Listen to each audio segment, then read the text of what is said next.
$5. That is what the crowd decided she was worth. Standing on that auction platform, Lydia Carver watched her entire future reduced to the price of a cheap saddle. The man who promised to marry her had vanished with her savings.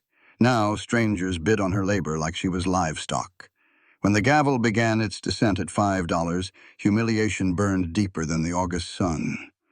Until a voice she did not recognize changed everything. $200. Cash.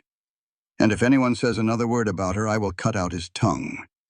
The silent cowboy who saved her that day carried a secret that would shatter her world. He was the man who killed her father. This story teaches us that redemption is not about erasing the past.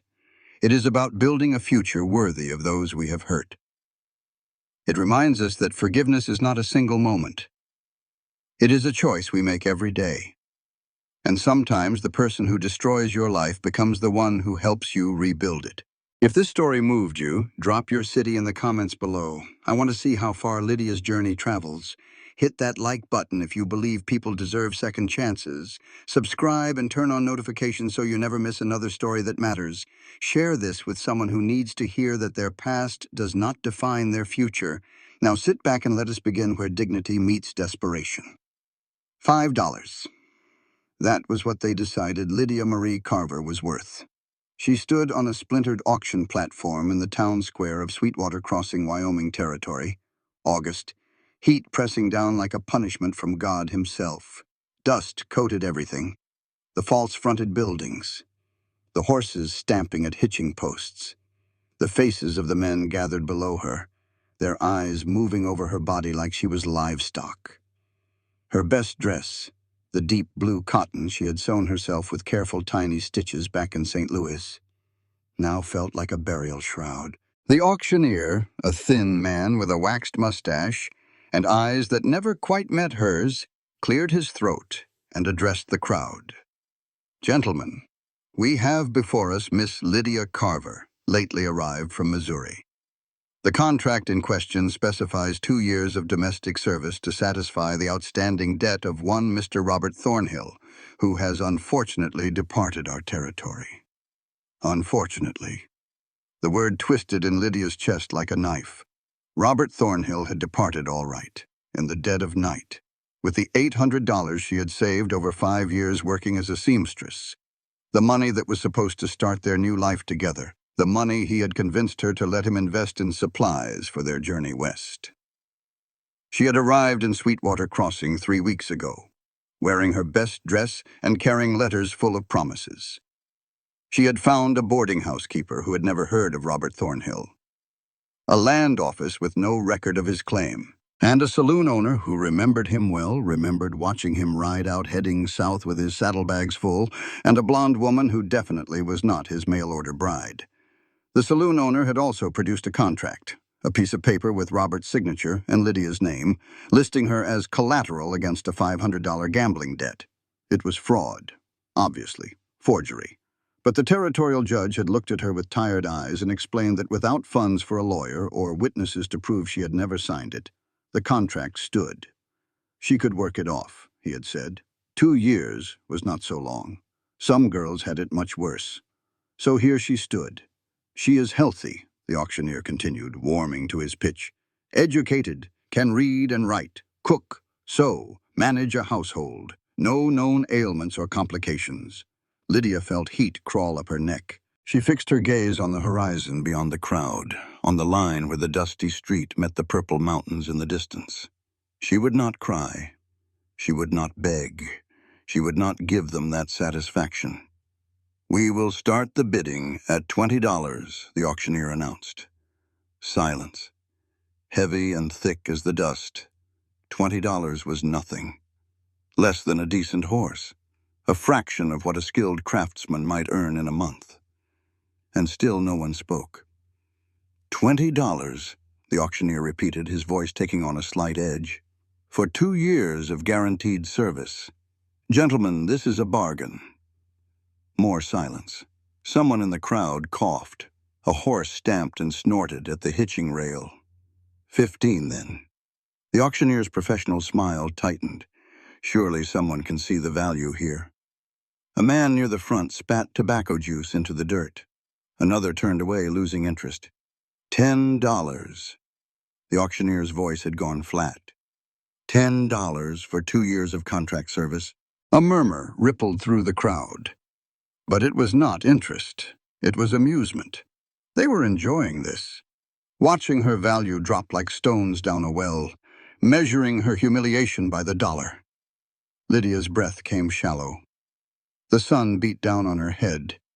Sweat trickled down her spine beneath the high collar of her dress. "Come now," the auctioneer cajoled, desperation creeping into his tone. "She is clean, able-bodied. A man could do worse for help around a homestead." "I could hire a ranch hand for less," someone called out. Laughter followed. "And he would work harder," another voice added. More laughter. Lydia's vision blurred at the edges. She locked her knees, terrified they might give way. This could not be happening. This could not be her life. Standing on a platform in a town she had never heard of 6 months ago. Being rejected even as property. $5. The voice came from the back, rough and amused. "I will give you $5 for the entertainment value alone." The crowd erupted in hoots and jeers. Lydia found the speaker. A heavy-set man in dirty canvas pants. His grin showed missing teeth. The men around him clapped him on the shoulder, egging him on. "We have $5, the auctioneer said quickly, relief plain in his voice. $5 for this fine young woman. Do I hear 6? Silence. The heavy-set man, Charlie Dawson, by the sound of the others calling his name, stepped forward. His eyes crawled over Lydia in a way that made her skin feel like it was covered in spiders. "Tell you what," Charlie said loudly, "for $5 I expect more than just housekeeping. A man has needs after all." The crowd roared with laughter. Charlie continued, his voice carrying across the square. "I will teach her plenty about domestic service, starting with the bedroom and working my way through every room in the house." Lydia felt something inside her turn to ice. Not fear exactly. Something harder. Something that had been forming since the moment she realized Robert Thornhill had left her with nothing. They could take her freedom. They could take her labor. They could take everything she owned, which at this point was one carpetbag of clothes and whatever dignity she could hold on to. But they could not make her beg. She lifted her chin, looked straight ahead, let the laughter wash over her like rain on stone. "We have $5, the auctioneer said again, raising his gavel. "Going once, going twice." The gavel began its descent. This was the moment, Lydia realized, where something inside her could break or harden. She could feel it like a physical thing, a crossroads in her chest. She chose to harden. $200. The voice cut through the crowd like a blade. Quiet, but with an authority that made heads turn. It came from the left, near the general store, and it belonged to a man Lydia had not noticed before. He stood in the shade of the store's awning, tall and broad-shouldered, dressed in dark canvas pants and a faded blue shirt rolled to the elbows. His hat was pulled low, shadowing his face, but she could see the line of his jaw, a scar running from his temple down to his chin, and the stillness in the way he held himself. Different from the restless energy of the other men. Controlled, dangerous. The crowd went silent. "I am sorry," the auctioneer said, blinking. "Did you say $200? The man stepped forward. The crowd parted for him automatically. Like water around a stone. Like prey avoiding a predator. "Cash," the man said. His voice was low and rough, like gravel scraping against iron. "And if anyone says another word about her, I will cut out his tongue." No one laughed. Someone in the back whispered just loud enough for Lydia to hear. "The silent gun. Thought he was dead." "For the contract termination," the man continued, reaching the auctioneer's table. "Not the service." Lydia's heart stuttered. "Termination." "Now hold on," the auctioneer stuttered. "This is a contract auction, not a simple debt purchase. There are procedures." The man did not raise his voice, did not move aggressively. He simply looked at the auctioneer with eyes the color of storm clouds. "The contract specifies satisfaction of debt. It does not specify the method. I am offering to buy out the debt entirely. Cash." right now.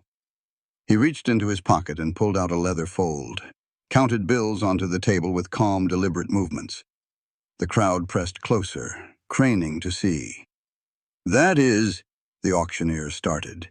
"Legal," the man finished. "Unless you would like to explain to Judge Morrison why you rejected a full payment in favor of an indentured contract sale. I imagine he would have questions about whether this whole proceeding was properly filed." The auctioneer's face went red, then pale. His eyes darted to someone in the crowd. The sheriff, maybe, or whoever held real power in this town. Lydia could not tell. Lydia could not focus on anything except the stranger who had just spoken her entire future in his mouth. "Fine," the auctioneer bit out. "Sold. Contract terminated upon receipt of payment, just like that." The gavel came down with a sharp crack that made Lydia flinch. Around her, the crowd began to disperse, their entertainment over, already forgetting her face. Charlie Dawson spat in disgust and turned away. Lydia stood frozen on the platform. Sold. The word echoed in her head even though she knew that was not quite what had happened. The stranger had said termination. He had said he was buying out the debt. "You can step down now, miss." The auctioneer's voice was cold. "You are free to go. Free." Another word that did not make sense. She looked down at the platform steps, then at her hands, still clasped white-knuckled in front of her. Slowly, carefully, she unclenched them. Her fingers ached. She descended the steps on shaking legs. The man, her purchaser, her liberator, she did not know what to call him, stood waiting at the bottom. Up close, she could see more. The weathered tan of someone who worked outdoors. The silver threading through dark hair at his temples. The fine lines around his eyes, older than her. Maybe 35, maybe more. Those storm cloud eyes watched her without expression. "Miss Carver," he said, touching the brim of his hat. "You," Lydia's voice came out as a whisper.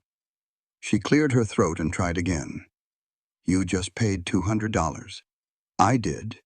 Why?" It was bold, demanding an answer from a stranger who owed her nothing.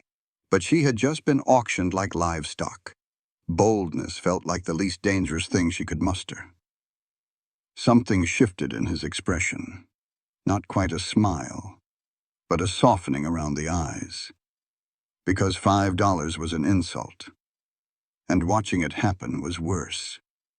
He said it simply, like it was obvious, like any decent person would have done the same. Lydia looked around at the crowd still milling in the square, at the men who had watched in silence or laughed at her humiliation, and wondered what world he lived in where that was true.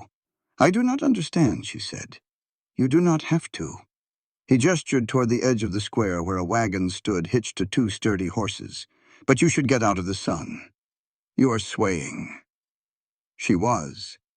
The adrenaline that had held her upright was draining away, leaving her lightheaded and unsteady. Black spots danced at the edges of her vision. "I am fine," she said automatically. "You are not." His hand moved toward her elbow, then stopped. "May I?" The question surprised her. She nodded, and he offered his arm with the same careful courtesy she had seen in gentlemen back in Missouri, before Robert Thornhill had taught her that courtesy could be a mask for lies. They walked toward the wagon in silence. Lydia was aware of eyes following them, whispers starting up behind hands. "Let them talk." She had been the subject of gossip before. The stranger helped her up onto the wagon seat with steady hands, then moved around to the driver's side. Up close, she could see the wagon was well maintained but worn, loaded with supplies in the back, flour sacks, tools, coils of rope, a working wagon, not for show. He climbed up beside her and took up the reins but did not immediately drive on. Instead, he sat there for a moment, seeming to choose his words. "My name is Jonah Blackwood. I have a ranch about 8 miles north of here, up in the hill country. It is just me and a hired hand who comes 3 days a week. The house needs work. The land needs work. Everything needs work, if I am being honest." Lydia listened, trying to understand where this was going. "I did not buy your contract to own you," Jonah continued. His eyes stayed on the reins in his hands. "I bought it to end it. But the truth is, I could use help. Real help. Paid fair. If you are willing to work, I am offering room and board plus $15 a month. You would have your own space in the house.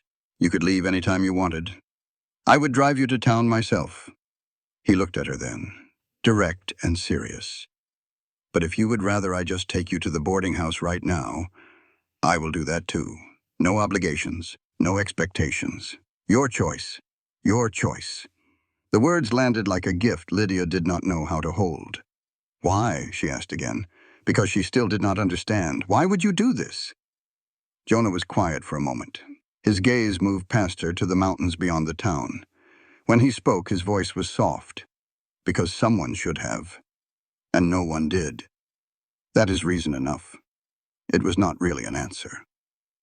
Or maybe it was the only answer that mattered. Lydia studied his profile, the weathered strength in it, the tiredness around his eyes, the set of his jaw that spoke of hard work and harder choices. He did not look like a savior. He looked like someone who had seen enough of the world to be disgusted by it, and had chosen to do something about it in this one small moment. She thought about the boarding house, where the landlady had looked at her with thinly veiled suspicion ever since the contract had surfaced, about trying to find work in a town that had just watched her sold for $5, about the long journey back to Missouri with no money and nowhere to go even if she got there, about spending her life running from one bad choice to the next, always reacting, never choosing. "Room and board plus 15 a month," she repeated. "And I can leave whenever I want." "Whenever you want," Jonah confirmed. "All right." Lydia took a slow breath, feeling the weight of the decision settle over her. "I will come work for you." Jonah nodded once, something like relief crossing his face. He clicked to the horses and the wagon lurched into motion, carrying them away from the town square, away from the auction platform, away from the place where Lydia Carver had been worth $5. She did not look back. As they passed the general store, a man in a sheriff's badge stepped into their path, forced the wagon to stop. He was thick-waisted, 50s, eyes that held something personal when they looked at Jonah. Jonah Blackwood. The sheriff's hand rested on his pistol. "Thought you died in Abilene." Jonah did not look at him, just stared straight ahead. Voice flat. "Disappointed?" The sheriff's jaw tightened. "Crawford is going to want to know you are back." Silence stretched between them. Lydia felt the tension like a physical weight. Then Jonah finally turned. Met the sheriff's eyes. "Then tell him." He flicked the reins. The wagon moved forward. The sheriff stepped aside. But his words followed them out of town like a warning or a threat. They did not speak as they drove through Sweetwater Crossing. Lydia kept her eyes forward, not looking at the faces that turned to watch them pass. The wagon rattled over the rutted main street, past the saloon where Robert Thornhill had gambled away money that was not his, past the land office where her dreams had first started to crumble, past the church with its white-painted steeple reaching toward a sky that had offered no intervention. At the edge of town, the road narrowed to a dirt track that wound into the hills. The mountains rose ahead of them, purple-shadowed and vast. The air smelled different here. Sage and pine instead of dust and horse manure. Cooler. "It is beautiful," Lydia said quietly. "It is," Jonah agreed. "Harsh, but beautiful.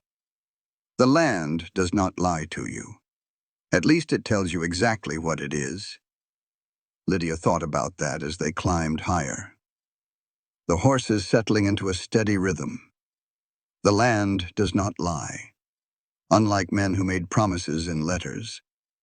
Unlike contracts signed with someone else's name. Unlike everything she had believed about her future 3 weeks ago. She glanced at the man beside her. His hands held the reins loosely, competently. but she noticed he favored his left shoulder, moved it carefully, an old injury that had not healed quite right. She noticed something else too. He did not carry a gun. For a man called the Silent Gun, that seemed significant. Who was Crawford, she asked. Jonah's hands tightened on the reins, just slightly, then relaxed. Nobody you need to worry about. The sheriff seemed to think you needed to worry about him. The sheriff thinks a lot of things. That is not an answer. No. Jonah's voice was flat. It is not. Silence fell between them. Lydia let it stretch, let the questions hang in the air unanswered. Finally, she tried a different approach. How long have you been here? In Wyoming. 5 years. Built the ranch from nothing. Well, from a burned-out homestead and 60 acres of scrub. It has grown since then. And before that? Jonah did not answer immediately. His eyes scanned the horizon, the hills rising around them, the shadows in the tree line. Before that, he said finally, I was someone else. The words hung heavy with meaning he was not explaining. Lydia studied his profile, the scar running from temple to jaw, the silver at his temples, the lines around his eyes that spoke of things she could not imagine. What happened, she asked, to make you stop being that person? He turned to look at her, those storm cloud eyes unreadable, something that cannot be undone. Before she could press further, the wagon crested a rise and the ranch came into view. It was not much. A log house built against the hillside, a barn that needed repair, several outbuildings scattered around a central yard, corrals holding a few horses and maybe a dozen cattle. A creek ran through the near pasture, willow trees marking its path. But what caught Lydia's attention was the grave, a single marker on the hill above the house. Simple wood. No name visible from this distance, but clearly tended. The grass around it cut short, wildflowers planted at its base. Jonah saw her looking. He did not explain. House needs work, he said instead. Roof leaks in places. Stove is temperamental. But it is sound, safe. Lydia looked at the house, at the mountains rising behind it, at the valley spreading below. It is more than I had an hour ago, she said honestly. Jonah brought the wagon to a stop in front of the porch, set the brake, climbed down and came around to help her. She took his hand, let him steady her as she stepped down onto solid ground. His grip was firm but careful, like he was afraid she might break. I will show you the house, he said. You can pick whichever room suits you. There are 3 bedrooms, I use 1. The other 2 are yours to choose from. Take tonight to settle in. We can talk about work in the morning. He led her up the porch steps, rough wood that creaked under their weight, through the front door into the main room. Inside, the house smelled of wood smoke and leather, coffee and dust. The main room held a stone fireplace, a scarred wooden table, 2 chairs, a bookshelf with a scattered collection of volumes, simple, sparse, a man's space, absent of softness. But Lydia noticed other things too. Curtain rods with no curtains, empty flower boxes on the windowsills. A woman's touch underneath the neglect. Someone had planned to make this a home once. Someone who was not here anymore. Kitchen is through there, Jonah said, gesturing. Stove is tricky. Burns hot on the left side, barely warms on the right. You will figure it out. Bedrooms are upstairs. He showed her a narrow staircase. 2 doors opposite each other across a small landing. This one gets morning sun, the other stays cooler. Both have beds and basic furniture. Sheets are clean. I try to keep things decent. Lydia stepped into the first room. Small. Just space for a bed, a dresser, a chair. But the window looked east toward the mountains. The evening light coming through it was soft and gold. Someone had built the furniture by hand. The joints were careful. The wood smooth. It is perfect, she said. Jonah nodded, already backing toward the door. I will let you get settled. There is bread and cheese in the kitchen if you are hungry. Help yourself to anything. He was halfway through the door when Lydia spoke again. "Mr. Blackwood." He stopped, turned. "Thank you," she said, "for what you did today. I do not know how to repay you. I cannot even begin to explain what it meant." The words tangled up. Inadequate. How did you thank someone for buying back your dignity? For giving you a choice when everyone else had decided you did not deserve one? "You do not have to thank me," Jonah said quietly. "Just be safe here. That is enough." He left then, his footsteps heavy on the stairs. Lydia stood in the small room with her carpetbag at her feet, looking out the window at the mountains turning purple in the dusk. Be safe here. Such a simple offer, such an impossible promise. But standing there, Lydia felt something unfamiliar stirring in her chest. Not hope, exactly. Hope felt too fragile, too dangerous. This was something harder, more resilient. Possibility. She unpacked her few belongings slowly, hung her 2 dresses in the narrow wardrobe, set her brush and mirror on the dresser, placed the small portrait of her mother on the windowsill where it would catch the morning light. It did not take long. Her whole life fit in a single drawer. When she was done, she sat on the bed and let herself feel it. The exhaustion, the fear, the shock of everything that had happened. But she did not cry. She had promised herself that on the platform. And she would keep that promise. Instead, she stood, straightened her dress, and went downstairs. She found bread and cheese as promised, made herself a simple supper, ate alone at the scarred wooden table. The empty chairs across from her, a reminder of how quickly solitude could feel like loneliness. Through the window, she could see Jonah in the barn, moving among the horses, his silhouette familiar already after only a few hours. She cleaned up her dishes, banked the fire, tried to read by lamplight. One of the books from the shelf, a volume of essays that seemed well worn. Someone's notes filling the margins in handwriting that was not Jonah's. A woman's hand. She must have dozed, because she woke with a start, to sounds she did not recognize, screaming. Lydia was on her feet before she fully processed what she was hearing. The sound coming from downstairs, from the main room where Jonah must have made his bed on the floor near the fire. She crept down the stairs, heart pounding. In the dim light from the dying embers, she could see him, thrashing in his blankets, face contorted, caught in some nightmare she could not see. And the words, over and over, "I did not know. God forgive me, I did not know he had a daughter." Lydia froze in the hallway, not sure whether to wake him, not sure whether she should have heard this. He had a daughter. The words echoed in her mind, mixing with everything else she had noticed. The scar, the missing gun, the name people whispered, the silent gun, the way Crawford's name made him tense, the grave on the hill with no name. "What did you do?" she whispered into the darkness. Jonah did not answer, just kept thrashing, kept apologizing to someone who was not there, someone who had a daughter. Lydia backed up the stairs slowly, returned to her room, closed the door. She did not sleep again that night. Just lay there in the darkness, listening to the house settle, thinking about the man downstairs who had paid $200 to free her, thinking about what kind of sins could haunt a man so deeply, and whether she really wanted to know. Morning came with the smell of coffee. Lydia dressed quickly, went downstairs to find Jonah already up, acting like nothing had happened, like he had not spent the night screaming apologies to ghosts.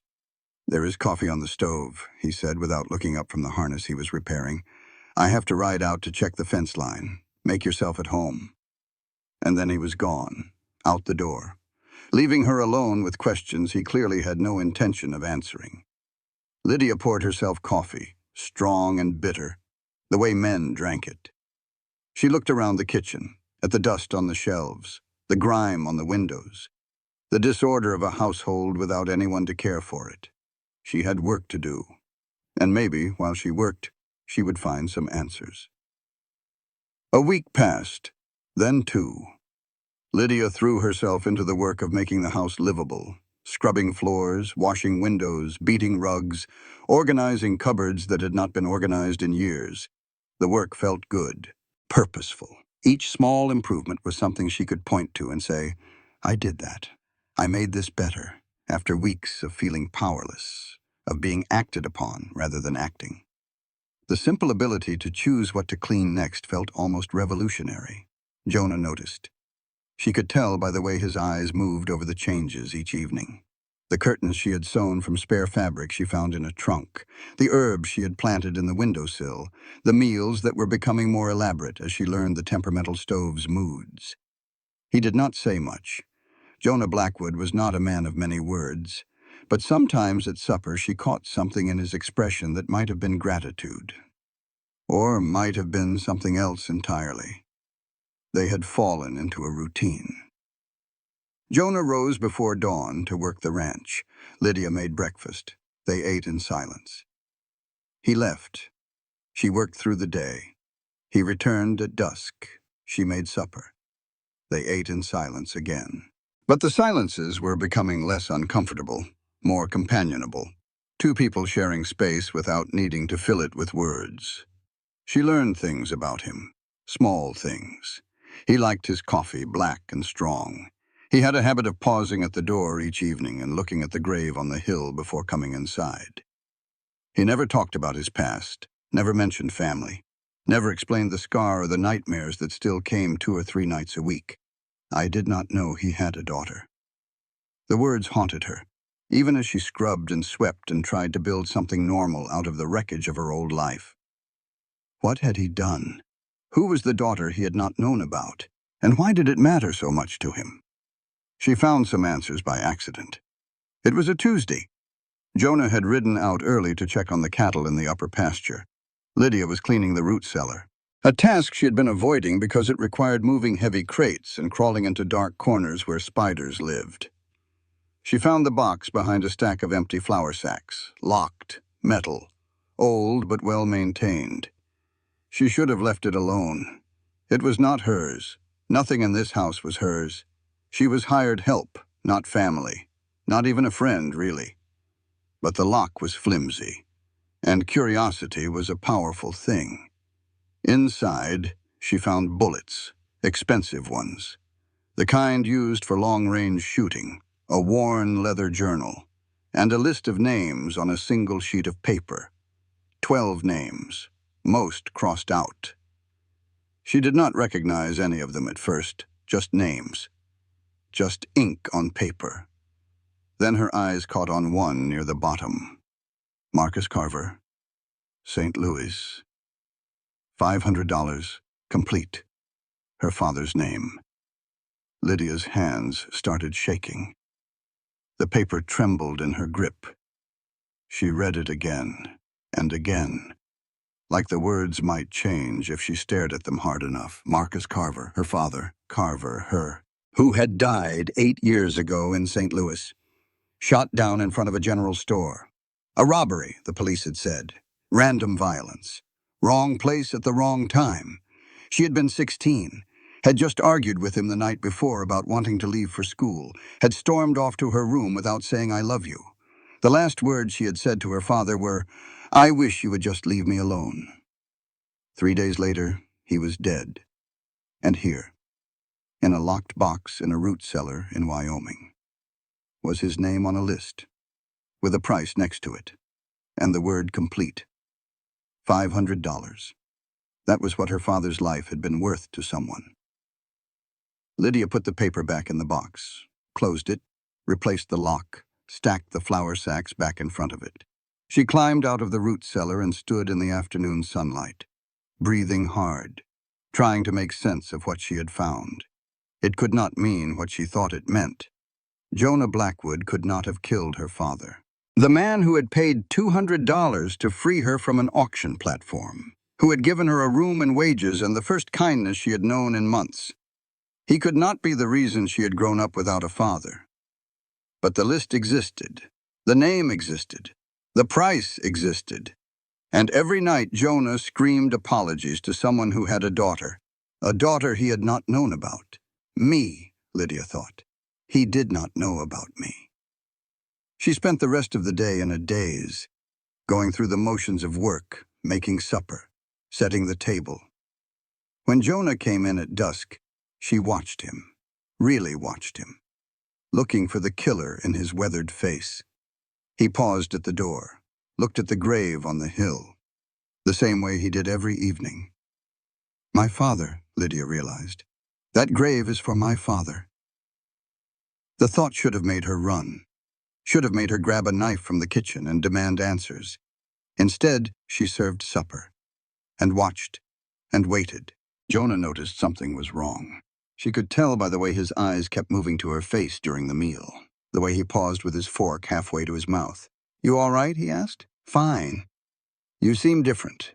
Long day. He did not push. Jonah never pushed. Just accepted her answers and went back to eating. After supper, Lydia cleaned the dishes while he sat by the fire, reading one of the books from the shelf, his face soft in the firelight. He did not look like a killer. He looked tired, sad, haunted by something she now understood. She dried her hands on her apron, turned to face him. "You have not told me about the grave." Jonah's hands stilled on the book. He did not look up. "No, I have not." "Someone important?" "Yes." "Your wife?" A long pause. Then, "No." "Who then?" Another pause. Longer this time. When he finally spoke, his voice was barely a whisper. "Someone I wronged. A long time ago." Lydia waited, hoping he would say more, hoping he would not. The fire crackled, wind moved through the pines outside. "I was not always this," Jonah said finally. "A rancher. A quiet man trying to live a simple life." "What were you?" He looked up then, met her eyes, and in that look she saw everything. The guilt, the shame, the weight of sins he could never outrun. "I was a killer," he said. "Hired gun, best in the territory. They called me the silent gun because I never made a sound. Just did the job and disappeared." Lydia's throat tightened, but she forced herself to stay still, to listen. 12 contracts, Jonah continued. 12 men dead because someone paid me to pull the trigger. I never asked why, never cared, just took the money and moved on. And then? And then, I killed a man in St. Louis. Regular job, nothing special. But when I searched his body, I found a photograph. A girl, maybe 16, with her father's eyes. His voice cracked. The back of the photograph said, "My daughter Lydia." The room spun. Lydia gripped the back of a chair to keep herself upright. He knew. He had known since that day, known who she was, known what he had done. "That is why you bought me at the auction," she said. Her voice sounded strange to her own ears. Distant. "You recognized my name." "I recognized your eyes," Jonah said. "Same as his. Same as the photograph I have carried for 8 years." He stood, walked to the mantel, took down a small frame she had never noticed before. He handed it to her. Her own face stared back. 16 years old, standing next to her father outside their home in St. Louis. "I have looked at this every day," Jonah said. "Every day for 8 years, apologizing, trying to figure out how to make it right, knowing I never could." Lydia could not speak, could not breathe. The man in front of her had killed her father, had taken everything from her before she even knew his name, and then he had saved her, given her shelter, given her choice. What was she supposed to feel? Hatred? Gratitude? Some impossible mixture of both? "The grave," she managed. "Is that for him?" Jonah nodded. "I did not have his body, could not give him a real burial. So I built a marker, a place to apologize, every day. You have been apologizing to my father for 8 years." "Yes." "Why?" "Because killing him killed me too."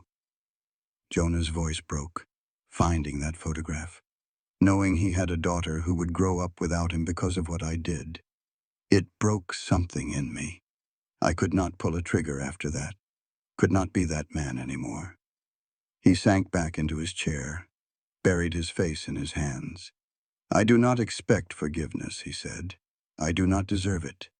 If you want to leave tonight, I will give you money and a horse. If you want to kill me, the gun is in the barn. I will not stop you. Lydia stood there, photograph in her hands. Father's eyes looking up at her from the glass. She should hate him, should rage and scream and demand justice. But all she could think about was the night before her father died. The argument, the words she could never take back. I wish you would just leave me alone. She had carried that guilt for 8 years, too. Maybe that was why, when she finally spoke, it was not with hatred. I need to think, she said. She walked out the door, into the night, toward the creek where she could be alone with her grief. Behind her, Jonah did not follow. He just let her go. Lydia sat by the water until the stars came out, until the cold seeped through her dress and her tears had dried on her cheeks. Her father was dead because of Jonah Blackwood. Her father's killer had saved her life. The world did not make sense anymore. Maybe it never had. She was still sitting there when she heard hoofbeats, not from the direction of the ranch, from the road. She turned, saw shadows moving in the moonlight. 3 riders, 4, coming straight for her. Miss Carver, a voice called, southern drawl. Cold and amused. Boss figured you might need some perspective on your situation. She recognized the voice. Colt Brennan, Crawford's foreman. The scar-faced man who had come to the ranch a week ago with threats. Before she could run, they were on her, hands grabbing her arms, pulling her up, a rag pressed over her mouth with something sweet and chemical. The last thing she heard before the darkness took her was Brennan's laugh. Crawford is going to enjoy this. Lydia woke to darkness. Underground. She could tell by the smell, earth and damp stone, the close press of walls she could not see. Her hands were chained to something above her head, iron cuffs biting into her wrists. Her shoulders ached from the strain of her own weight pulling against the restraints. A single oil lamp flickered somewhere to her left, casting just enough light to show her the dimensions of her prison. A cellar, maybe 15 feet across, dirt floor, stone walls, one door heavy and reinforced. No windows. She had been here before. Not this exact place, but places like it. In the nightmares she had after her father died. Trapped, alone, waiting for something terrible. The difference was, this time she was awake. Time passed. She could not tell how much. Hours, maybe. Or minutes that felt like hours. The lamp burned lower. Finally, the door opened. Victor Crawford stepped inside. She had only seen him once before, at the ranch. But she remembered everything about him. The silver hair, the grandfatherly smile, the eyes that never warmed no matter how wide he smiled. He looked like someone's kindly uncle. He felt like a snake wearing human skin. Miss Carver, Crawford said. His voice was warm and friendly, completely at odds with the chains on her wrists. I apologize for the accommodations, but I needed to have a private conversation with you, away from Jonah's protective presence. Lydia did not answer, just watched him with her father's eyes. Crawford pulled a wooden chair into the lamplight, sat down, crossed his legs like he was settling in for a pleasant chat. Do you know why you are really here? He asked. In this town? At that auction? Robert Thornhill. Crawford laughed, soft and delighted, like she had told a particularly good joke. There is no Robert Thornhill, he said. I invented him. The letters, the promises, the debt, all me, every word. The floor seemed to shift beneath her, even though she was not standing, even though she could not move. What? I have been tracking Jonah for years, Crawford continued, ever since he walked away from a very lucrative arrangement we had. Left me with 3 unfilled contracts and a reputation to maintain. I needed leverage to bring him back. And then I found you.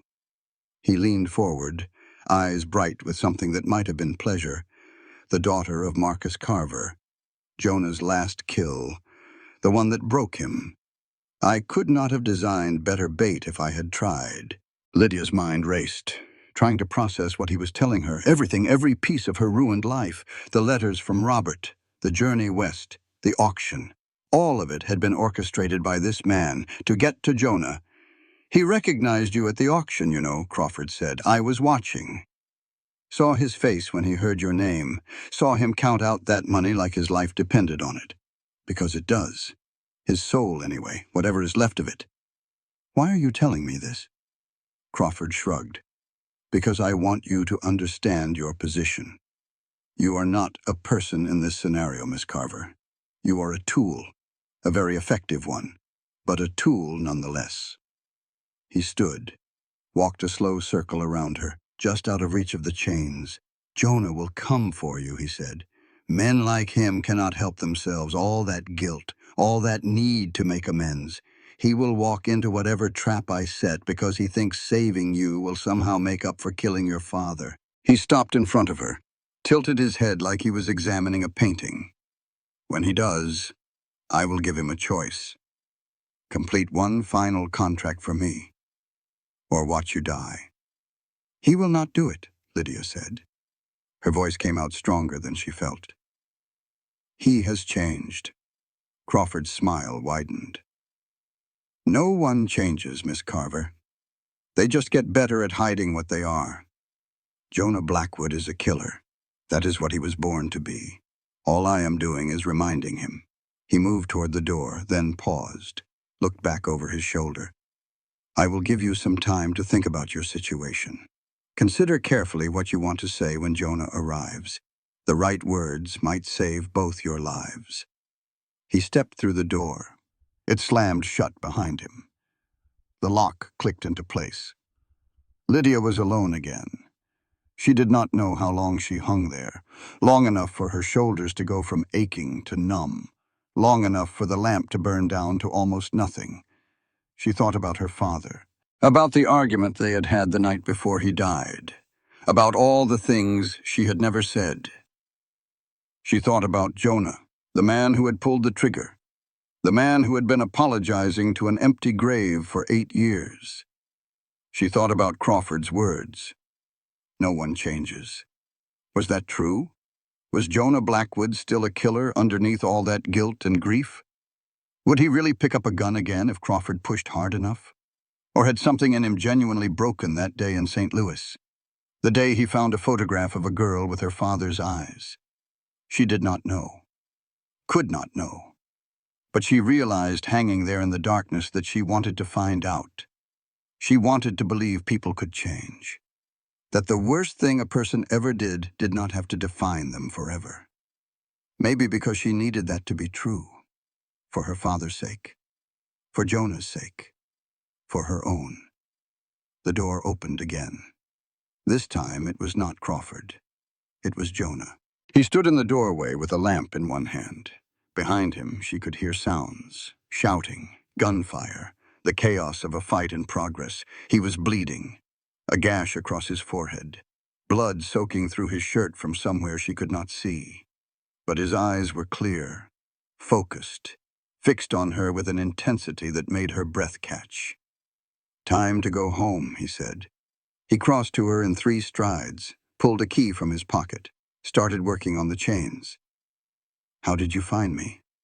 "I know Crawford, know how he thinks, where he keeps things he values." The first chain fell away, then the second. Lydia's arms dropped to her sides. The pain was immediate and overwhelming as blood rushed back into her hands. Jonah caught her before she could fall. "Can you walk?" "I think so. We need to move. Now." He half carried her toward the door. Into a hallway that was filling with smoke. Past the bodies of men she recognized from Crawford's ranch. "You killed them," she said. "Not a question." "Oh, they were between me and you. Simple as that. Like it was the most obvious thing in the world." They emerged into the main house, or what had been the main house. Half of it was on fire now, the flames spreading fast. Through the smoke, Lydia saw more bodies, More evidence of what Jonah Blackwood was capable of when he had a gun in his hand and someone to save. The silent gun had come back. They were almost to the door when a voice stopped them. "Going somewhere?" Sheriff Yates stepped out of the shadows, gun drawn, pointed at Lydia. "Your move, Blackwood. She dies or you do." Jonah stopped. His body went still. That dangerous stillness she had noticed the first day at the auction. "Let her go, Yates. This is between us." "No, it is not." Yates' voice shook with old fury. "You killed my brother in Abilene. Made me wait 10 years for this. Your brother was going to murder a woman." I stopped him. "He was family." Yates' finger tightened on the trigger, and Lydia moved. She did not think, did not plan, just acted on instinct and all those lessons her father had given her years ago. Her hand found the gun on the dead man beside her, raised it, pulled the trigger. The shot hit Yates in the shoulder, spun him around. His gun went off, but the bullet went wide. Jonah finished it, quick and clean, the way he had been trained. Yates dropped. Lydia stood there, gun still in her hand, staring at what she had done. Jonah took the weapon from her gently, tucked it in his belt. "You saved my life," he said. She looked at him, at this man who had killed her father, who had come through fire and blood to rescue her. "You saved mine first." Something passed between them, an understanding that went deeper than words. Then the ceiling groaned, beams beginning to crack. "We need to go," Jonah said. He took her hand, led her through the burning house, out into the night air.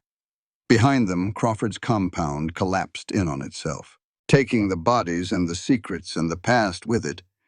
But Crawford himself was not among the dead.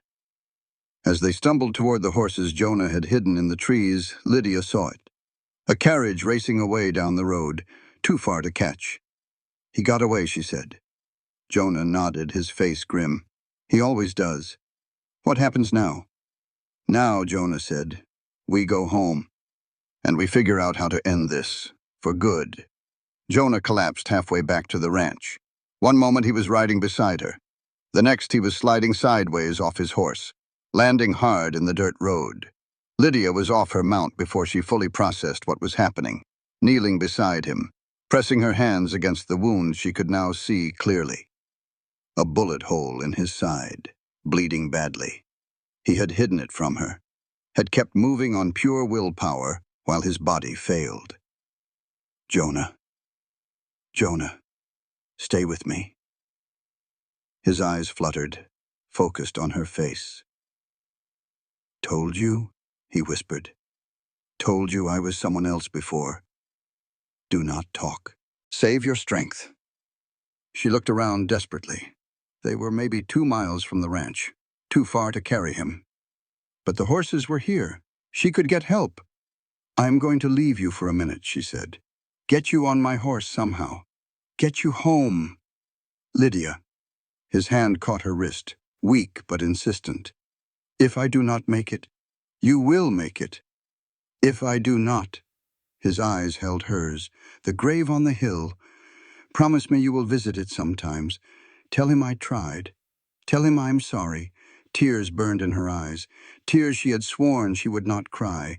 "You can tell him yourself. When you are better."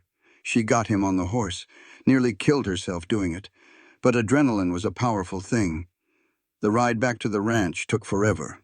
Lydia supporting his weight, talking to keep him conscious, saying anything that came into her head.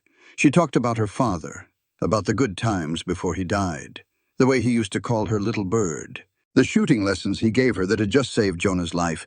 She talked about the guilt she carried, the last words, the argument. "I wish you would just leave me alone." 8 years she had been living with that, 8 years of wondering if somehow, impossibly, her words had caused his death. She understood Jonah's guilt now, in a way she had not before, understood how something like that could hollow a person out, leave them going through the motions of living without actually being alive. Tom was at the ranch when they arrived, the hired hand who came 3 days a week. He helped her get Jonah inside, sent for the doctor in town, and then there was nothing to do but wait. The doctor came and went. Said the bullet had passed through clean. No major organs hit. But Jonah had lost a lot of blood. The next few days would be critical. Lydia did not leave his bedside. She sat in a chair she dragged up from the kitchen, watched him breathe, changed his bandages, spooned water into his mouth when he was conscious enough to swallow, and listened, because Jonah talked in his fever, just like he had that first night. But more now. Fragments of a life she was only beginning to understand. Names she did not recognize. Places she had never been. And always, always the same refrain. I did not know. I did not know he had a daughter. She learned things, piecing together the broken sentences, the random confessions. She learned about the preacher who had found him on a bridge outside St. Louis, gun in his hand, ready to end it. Who had talked him down, given him a reason to keep living. She learned about the ranch, how he had built it from nothing, trying to create something good with hands that had only ever destroyed. She learned about the grave, how he had dug it himself, how he visited every morning and every evening, how he had memorized her father's face from the photograph. Imagined what kind of man he must have been to raise a daughter who smiled like that. And she learned something else, something that changed everything. On the third day his fever broke. He woke, saw her sitting there. You stayed, he said, his voice rough from disuse. Where else would I go? Anywhere, away from me. Lydia looked at him, at this man she should hate, who had taken everything from her before she even knew his name.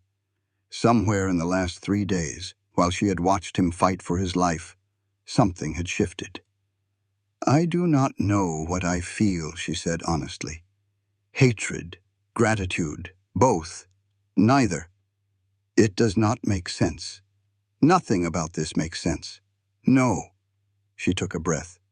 But I know one thing. The man who killed my father died 8 years ago, on a rooftop in St. Louis, holding a photograph of a girl he had never met. Jonah's eyes glistened. The man in front of me built a grave for a stranger, spent 8 years apologizing to empty ground, nearly died to save the daughter of his victim. Her voice broke. I do not know if I can forgive that man, but I do not hate him either. She reached out, took his hand. My father used to say something. Holding hatred is like drinking poison and expecting the other person to die. He said that to me, Jonah whispered. What? In my dreams, in my fever. I heard his voice, saying those words. Lydia's heart clenched. That is because I was talking to you, trying to keep you here. Or because he was. They looked at each other. Two broken people who had somehow ended up in the same broken place. I am done drinking poison, Lydia said. I am choosing to live. Really live. Not just exist. She leaned forward, pressed her lips to his. The kiss tasted like tears, like forgiveness, like something too complicated to name. When she pulled back, Jonah was staring at her like she had just offered him redemption. This does not mean I have forgiven you, she said. I know. I have not forgiven myself either. Maybe we figure that out together. Before he could respond, there was a knock at the door. Tom's voice called out, Miss Carver, there's a marshal here. Says he has a warrant for Mr. Blackwood's arrest. The territorial marshal was a tall man with a badge that actually looked used. Unlike Sheriff Yates, whose corruption had been obvious, this man seemed to take his job seriously. Too seriously given the circumstances. The warrant charges Jonah Blackwood with murder, the marshal said. Standing in the doorway while Lydia blocked his path. Multiple counts, arson, assault. Victor Crawford filed the complaints himself in Cheyenne. Victor Crawford is the one who should be arrested, Lydia said. He kidnapped me, held me prisoner. Jonah rescued me. The marshal's expression did not change. That may be true, miss, but I have a warrant signed by a territorial judge. Until this gets sorted out in court, Mr. Blackwood needs to come with me. He cannot be moved. He was shot. I have a doctor who says otherwise. Lydia felt the situation slipping away from her. Crawford had planned this, had escaped and immediately filed charges, turning himself into the victim while Jonah lay bleeding. How long until the trial? 2 weeks. Territorial judge makes his rounds then. And until that time, he will be held in the territorial jail in Cheyenne. Cheyenne. 3 days' ride, with Crawford's men watching every road. Jonah's voice came from behind her, weak but clear. Let him in, Lydia. She turned. He was trying to sit up, face pale from the effort. Jonah, no. If I run, I look guilty, and Crawford wins. He looked at the marshal. I will come with you, but I want your word she will be protected while I am gone. The marshal nodded slowly. I can have a deputy stay at the ranch, keep an eye on things. Then we have a deal. Lydia watched them take him away. Watched the wagon roll down the dirt road until it disappeared over the horizon. She stood on the porch for a long time after, just staring at the empty road. Behind her, Tom cleared his throat. What do we do now, Miss Carver? Lydia turned, looked at the ranch, at the house she had cleaned, the curtains she had sewn, the life she had started to build. Then she looked at the grave on the hill, her father's grave, even though his body lay somewhere back in St. Louis. Now, she said, we save him. She spent that night going through everything, every paper, every document, every scrap of evidence in the house. She found Jonah's ledger again, the one with the list of names. Read it more carefully this time. 12 names, 12 deaths, 12 prices paid. But there was more. Notes in the margins, details about who had ordered each hit, when, where, how much. And one name appeared over and over, Victor Crawford. Crawford had not just hired Jonah. He had built an empire on Jonah's skills, used him to eliminate competitors, silence witnesses, remove anyone who stood in his way, including, Lydia realized, people who might have been innocent, including her father. But why? What had Marcus Carver done to deserve Crawford's attention? She dug deeper, found letters, old newspapers, fragments of a story she was only beginning to understand. Her father had owned land in Missouri, land that Crawford had wanted for a railroad extension. Her father had refused to sell, so Crawford had him killed, and inherited the land through some legal maneuvering that Lydia could not quite follow. Her father had died for nothing, for dirt and greed and a rich man's impatience. The rage that filled her was cold and clean, nothing like the complicated grief she felt about Jonah. This was pure, simple. Crawford had destroyed her family, had orchestrated everything that happened to her.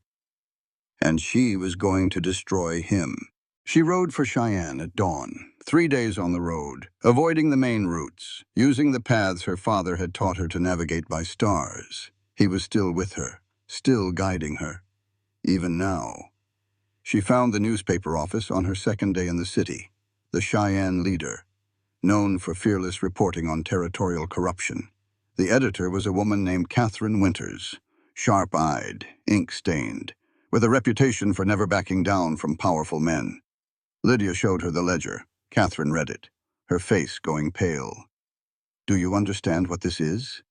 Evidence that Victor Crawford ordered a dozen murders, including the territorial governor's son. Catherine looked up sharply. What? Lydia pointed to an entry near the middle of the list. Thomas Morrison, Jr., Cheyenne, $2,000, complete, by order of Victor Crawford. Catherine sat back, her hands trembling slightly. The governor's son died 6 years ago. They said it was a robbery. It was not. If we can prove this, we can prove it. Lydia's voice was steel. I have the ledger. I have Jonah's testimony. I have witnesses who survived Crawford's violence. And I have the determination of a woman who has lost everything because of that man. Catherine studied her, then nodded slowly. All right. Let us bring him down. They worked through the night. Catherine contacting sources. Lydia organizing evidence. Building a case that would be impossible to ignore. Crawford's lawyers would try to discredit everything. would claim the ledger was forged, that Lydia was a scorned woman seeking revenge. But the names in that book were real, the deaths were real, and the governor's grief when he learned the truth about his son would be very real indeed. The story ran 4 days later. Front page, above the fold. Cattle baron ordered governor's son murdered. Evidence exposed. The territory exploded. Crawford tried to run, tried to disappear the way he always did. But this time, the roads were watched.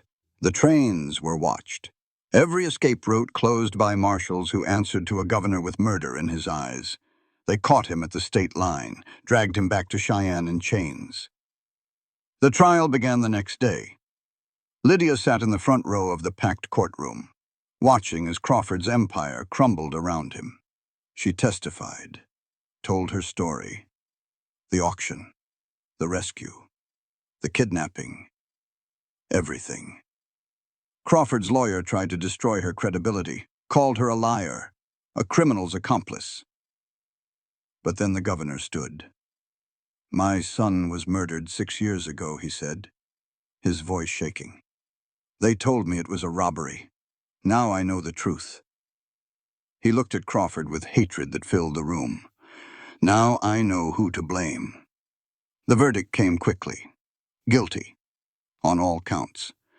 The sentence was death, to be carried out at the territorial prison in Laramie. Lydia watched them lead Crawford away. His face twisted with fury. "This is not over," he screamed. "You hear me, girl? This is not over." But it was. For him. Now there was only one question left. What would happen to Jonah? Jonah's trial was different from Crawford's. There was no angry mob, no screaming crowds demanding blood, just a courtroom full of people who had read Catherine's articles and understood that the man in chains was more complicated than a simple villain. Lydia sat in the front row again. This time her hands were clasped so tight her knuckles went white. The prosecutor laid out the charges. 12 counts of murder, conspiracy, various other crimes that added up to enough years in prison to ensure Jonah would never see freedom again. But then the defense presented its case, and everything changed. Witness after witness testified to Crawford's methods, how he had recruited young men with violent pasts, trained them, used them, discarded them when they were no longer useful. Jonah had been 17 when Crawford found him. An orphan, starving on the streets of Abilene, given a choice between death and doing whatever Crawford told him. It was not an excuse, the defense lawyer said, but it was context. Jonah Blackwood had been a tool, a weapon pointed at targets by someone else's hand. And when he had finally broken free of Crawford's control, he had tried to build a different life. Had spent 8 years becoming someone else. Then Lydia took the stand. The prosecutor tried to stop her testimony, argued that she was biased, compromised, but the judge allowed it. Lydia told them everything. She told them about her father, about the photograph Jonah had carried for 8 years, about the empty grave on the hill where he apologized every day. She told them about the auction, about the $200, about the choice he had given her when everyone else had taken her choices away. She told them about the rescue. How Jonah had walked into Crawford's compound alone, had fought through a dozen men to save the daughter of his victim. And she told them about the fever, about the words he had spoken in his delirium. "I did not know. God forgive me. I did not know he had a daughter." The courtroom was silent when she finished. Then the prosecutor spoke. "Miss Carver," he said, "this man killed your father. How can you possibly defend him?" Lydia looked at Jonah, at this man who had destroyed her life and then given it back. "Because redemption is not about erasing the past," she said. "It is about becoming someone worthy of a future. Jonah Blackwood has spent 8 years trying to earn that. I think he deserves the chance to keep trying." The jury deliberated for 3 hours. When they returned, the foreman stood. "We find the defendant guilty of the charges as stated." Lydia's heart stopped. "But we also recommend mercy," the foreman continued, "given the circumstances of his recruitment, his cooperation with authorities, and his clear demonstration of remorse." The judge considered for a long moment, then he spoke. Jonah Blackwood, you are sentenced to 5 years' labor at the Territorial Work Camp. Eligible for early release with good conduct. 5 years. Not death, not life in prison. 5 years. It was not freedom, but it was not the end either. Lydia met Jonah's eyes across the courtroom, saw the disbelief there, the gratitude, the hope. After you, she mouthed. He understood. That night she visited him in his cell. 5 years, she said. It is better than I deserve. I know, but I'm going to wait for you anyway. Jonah shook his head. You should build a life. Find someone who does not come with all this baggage. I tried that once, Lydia said. He turned out to be a fictional character created by a cattle baron. I think I will take my chances with the reformed assassin. Something that might have been a smile crossed Jonah's face. You are remarkable, he said. So are you. When you let yourself be. She reached through the bars, took his hand. I will keep the ranch running. Keep the grave tended, and when you get out, there will be a home waiting for you. Lydia, there will be me waiting for you. Jonah's eyes glistened. 5 years is a long time. I have already waited 8. Ever since my father died, and I did not know why. Now I know why. Now I have something to wait for. She kissed him through the bars, soft and full of promise. Come home to me, she whispered. When it is over. I will. The wagon took him away at dawn. Lydia watched until it disappeared over the horizon. Behind her, Tom and Catherine and the others who had come to support her waited. What now, Miss Carver? She looked at the empty road, then at the mountains in the distance. Now, she said, we build something worth coming home to. The first year was the hardest. Lydia threw herself into the ranch with a determination that bordered on obsession. She expanded the house, rebuilt the barn, increased the herd. She learned things Jonah had never had time to teach her: how to break a horse, how to read the weather in the clouds, how to negotiate cattle prices with men who thought a woman had no business running a ranch. She proved them wrong, every single one. Tom stayed on full-time, brought his wife out from town to help with the growing household. They had children, 2 boys and a girl who called Lydia Aunt Liddy and followed her everywhere. The grave on the hill remained, but Lydia added to it. She made a trip back to St. Louis in the 2nd year, found her father's remains in a pauper's cemetery, brought him home. The new marker read, Marcus James Carver, beloved father, finally home. She visited every day, just like Jonah had, talking to her father about the ranch, about the life she was building, about the man who had killed him, and the complicated feelings she still carried. She did not forgive Jonah. Not completely. Maybe she never would. But she understood him. And that was something. Letters came from the work camp, sparse at first, then more frequent as Jonah learned to express himself on paper. He wrote about the other prisoners, about the work, about the small kindnesses he found in unexpected places. He wrote about missing her, about dreaming of the ranch, about the life he hoped to build when he got out. He never promised anything, never assumed she would still be waiting, but he hoped. And hope, Lydia had learned, was a powerful thing. The school was Catherine's idea. The newspaper editor had become a regular visitor to the ranch, drawn by the story, staying for the friendship. There are 15 children in this valley, Catherine said, and the nearest school is 20 miles away. You have education. You have space. Why not use them? So Lydia built a schoolhouse. It started small, just a single room at the edge of the property, but it grew. More students every year. More families sending their children to learn from the woman who had taken down Victor Crawford. She taught reading and writing, mathematics and history, but she also taught other things. How to stand up for yourself, how to make choices when everyone else tried to make them for you, how to find dignity in impossible circumstances. Her father's lessons, Jonah's lessons, her own hard-won wisdom passed on to a new generation. Year 3 brought news. Crawford was dead, hanged at Laramie, his empire broken, his name already fading from memory. Lydia felt nothing when she heard. Not satisfaction, not grief, just emptiness where the hatred used to be. She had stopped drinking the poison long ago. Year 4 brought another letter, different from the others. "They are releasing me early," Jonah wrote. "Good conduct, time served. I will be free in 3 months. 3 months. Lydia read the letter a dozen times. Then she started preparing. The house needed painting. The garden needed expanding. The grave needed fresh flowers. Everything needed to be perfect. Because he was coming home. Year 5. The day arrived. Lydia stood on the porch at dawn, watching the road, heart pounding like it had on that auction platform so long ago. But this time, she was not afraid. This time, she was ready. A figure appeared on the horizon, walking, not riding. She understood. He wanted to approach slowly, give her time to change her mind, give himself time to believe this was real. She did not wait.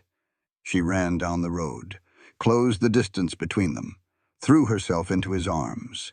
Jonah caught her, held her, buried his face in her hair. They stood there for a long time, just holding each other, not speaking. Finally, Lydia pulled back, looked at him. He was thinner, gray at the temples, lines on his face that had not been there before, but his eyes were clear, at peace. "You waited," he said. "I told you I would. 5 years is a long time to wait for a man like me." Lydia took his hand, started leading him toward the ranch. "Come see what I've done with the place." Jonah stopped when he saw the grave. 2 markers now, side by side. The one he had built years ago, and the new one with her father's name carved into the stone. Lydia watched his face as he took it in. "You brought him here," he said, 3 years ago. I wanted him close. Wanted you to have a place to make peace." Jonah walked up the hill slowly, like he was approaching something sacred. He knelt between the 2 markers, his hands pressed against the earth. "Mr. Carver," he said, his voice rough, "I took you from your daughter. Nothing I ever do will make that right." He paused, gathered himself. "But I swear to you, the rest of my life will be spent protecting her, loving her, being the man you would have wanted for her." Lydia felt tears streaming down her cheeks, made no move to wipe them away. "I cannot ask your forgiveness," Jonah continued. "I just ask for the chance to earn it." The wind blew, grass rustled. Somewhere in the distance a hawk cried. "He hears you," Lydia said softly. "How do you know?" "Because he taught me that forgiveness is not about the person who hurt you. It is about freeing yourself." She knelt beside him, took his hand. "I am finally free, Jonah, and I want to spend that freedom with you." He looked at her, at this woman who had every reason to hate him, who had chosen to love him instead. "I do not deserve you," he said. "No." She smiled through her tears. "But I am choosing you anyway. That is the point." They stayed on the hill until sunset, talking, planning, dreaming about the future. A future neither of them had ever expected to have. That evening they walked back to the house together, past the expanded barn, past the schoolhouse, past all the things Lydia had built while waiting for him. "You did all this," Jonah said, amazement in his voice. "By yourself. I had help. But yes. Why? Because I wanted you to come home to something worth having, because I wanted to prove that I could be more than a victim, that I could build instead of just survive. You proved it, we proved it." She squeezed his hand. "Together, even when we were apart." Jonah stopped, reached into his pocket. "I made something," he said, "in the camp. During the long nights when I could not sleep." He pulled out a ring, simple metal, roughly shaped, not gold or silver, something darker. "From the last bullet I ever fired," he said. "The one that killed Sheriff Yates. Before that, I thought I might need to kill again. After that, I knew I was done. Lydia stared at the ring. I do not have gold, Jonah continued. Do not have a future to promise. All I have is this. A promise that I will never be that man again. She took the ring, held it up to the fading light. This is the most valuable thing anyone has ever given me. She slipped it onto her finger. It fit perfectly. They were married a week later. No church, no guests, just the two of them and the mountains and a traveling preacher who happened to be passing through. They spoke their vows on the ridge overlooking the valley, the same place Jonah used to stand every evening, looking at the grave on the hill. I choose you, Lydia said. All of you. Even the parts that hurt. I choose you, Jonah replied. And I will spend every day becoming worthy of that choice. Simple words. True ones. The preacher pronounced them married. They kissed with the sun going down behind them and the stars beginning to emerge. It was not a perfect ending. They both knew that. The past would always be there. The guilt, the grief, the complicated feelings that did not fit neatly into forgiveness or hatred. But it was a beginning. And beginnings, Lydia had learned, were the most important part. A year passed. The ranch thrived. The school expanded. The community that had formed around Lydia's determination continued to grow. Jonah learned to be part of it. Slowly, carefully, letting people know him as the quiet rancher who had married the school teacher, not as the silent gun. Some of them knew the truth. The older ones who remembered the stories, the ones who had been at the trial. But they also knew the man he had become. The one who helped rebuild barns after storms, who taught the boys to ride and the girls to shoot, who stood with his wife at community meetings and said nothing while she changed the world. They accepted him, not because they forgot what he had done, but because they saw what he was trying to be. And that was enough. The baby came in spring, a girl, dark hair and her mother's eyes and a cry that could wake the dead. They named her Marie, after Lydia's middle name. After the daughter Marcus Carver had loved so much, he put her photograph in his wallet. They took her to the grave on the hill when she was 3 days old. Pa, Lydia said, this is Marie, named after you, sort of. Jonah stood beside her, arm around her waist, looking at the markers with something like peace. The baby reached toward the gravestones, tiny fingers grasping at air. I think she sees him, Lydia whispered. Maybe she does.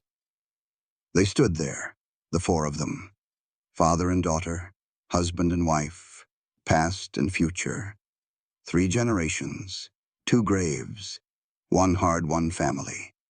The wind blew, the grass rustled, and somewhere in the distance, a hawk cried again. Not goodbye, just home. Marie was 10 years old when she finally asked about the graves. She had always known they were there, had visited them with her mother every morning, had watched her father kneel between them, speaking words she could not quite hear, but she had never asked who was buried there. Until now. That is your grandfather, Lydia said, Marcus Carver. He died before you were born. How did he die? Lydia looked at Jonah, a silent question passing between them. They had always known this day would come, had prepared for it, dreaded it. Jonah knelt down, met his daughter's eyes. I killed him, he said, a long time ago, before I knew your mother, before I knew what kind of man I wanted to be. Marie stared at him, processing. But you are sorry, she said finally. I hear you, every morning, telling him you are sorry. I am, every day. And Mama forgave you? Lydia knelt beside them both. Forgiveness is complicated, little bird. It is not a single thing that happens once. It is a choice you make over and over, every day. She took Jonah's hand, took Marie's hand.